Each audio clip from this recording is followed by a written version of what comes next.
Willie, I want you to know that you are sitting next to the honorary alcalde of San Antonio, Texas. Wow. And touch you.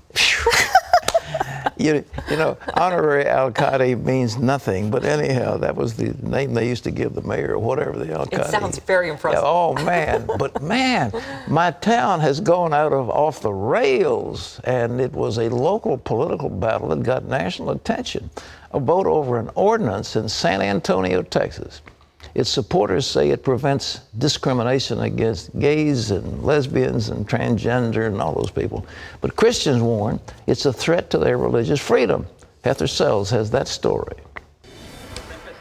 San Antonio pastors and church members came out in force to protest the so-called anti-discrimination ordinance. The reason, while it provides new protection for sexual minorities, it also severely threatens religious liberty. When the city council passed it on September 5th, believers across the city were stunned. The right for us to speak out and say, I disagree, it doesn't sound right. Now we're labeled a hater, a bigot. They want special rights, but in doing so, they stifle the rights of Christians. It's quieting us and not letting us allow us to express our faith. Councilman Carlton Sowles, a no vote, says it was a rush job. We only had one meeting, one public discourse. It wasn't televised. Anytime we are going at light speed to do something that's unpopular, it throws a lot of red flags. For San Antonio's faith community, the red flags look like this.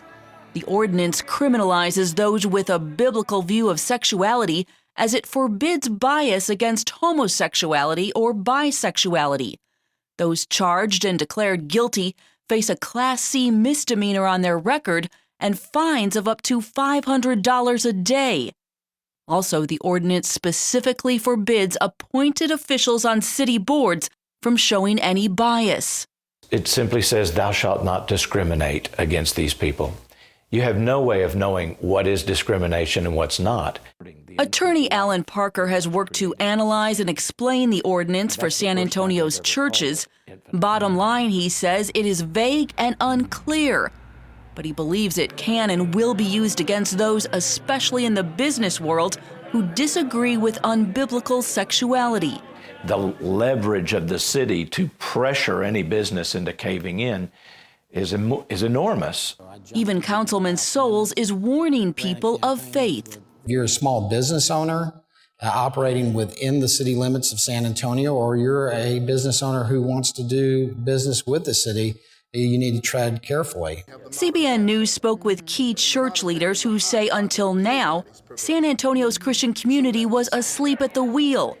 Case in point, less than 7% of registered voters turned out in May for city elections. Politics in San Antonio have been low-keyed, and there's never been any troubles.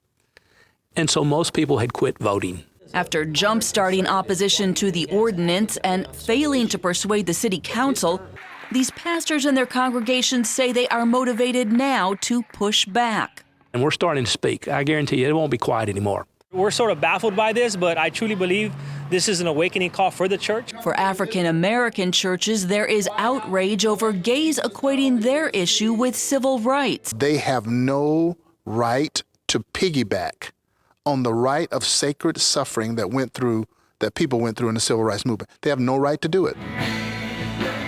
And for Latino churches chock full of immigrants, the new law is a haunting reminder of what they left. We have some that are budding business people, and all of a sudden they feel themselves with the same angst they felt when they came from their countries, when evangelicals have always been put on aside and on the periphery. They tell me that that's the same gut feeling they get when they hear this ordinance. Youth pastor Gabriel Colmenero says his high schoolers, many who lead school Bible clubs, are now unsure about what they can and cannot say. So asking me, hey, what do we do now, Brother Gabe? Well, we were going to start praying about that and how to teach them what to do. If non-discrimination laws can pass in places like San Antonio, a city well known for its family values and churches, the thinking is these laws can pass anywhere. And that may be exactly what LGBT activists have in mind. I was shocked that it was passed because in my mind I was thinking, hey, you know what? There's a lot of conservatives here. For now, these San Antonio pastors say they're well aware that there's a spotlight on their city. I've now had emails from 50 states. I have people saying, we're praying for you. Please keep this up. Those who oppose the ordinance may push for a citywide referendum on the issue or a vote to recall council members, or both. Lawsuits are also expected from both sides. If we don't fight this thing with everything we got, our rights will be taken away and our mouths will be muzzled, and that just can't happen. That can't happen in the land of the free. What's not escaping Herrera and others, the fact that this battle is taking place in the city that still remembers the Alamo, a city known for fighting for its freedom against all odds. Reporting in San Antonio, Heather Sells, CBN News. Ladies and gentlemen, this shows why you should register, why you should vote, why you shouldn't be asleep. You see, those folks were asleep. I mean, 7 or 8% of them were voting. The city council figured to do what it wanted to do. There are enough Christians there that I can see when they rise up, and they're going to on a thing like this, because this means that if you speak out about your deeply held religious beliefs, they'll put you in jail, or they'll ban you some kind of a Class 3 felon. This is terrible. You can't have that. And it's unconstitutionally vague. There's vagueness. You don't know whether you're breaking it or not. That, again, is unconstitutional. So this whole thing is outrageous. But that city council should be replaced. But how do you do it? You do it by voting. And they could have a recall election and so forth. And I think the city council is going to wake up out of work. And it should be done, but it will only be done if the Christian people register to vote, if they are informed. You have to be informed. And I think the church is this sleeping giant. It's been asleep.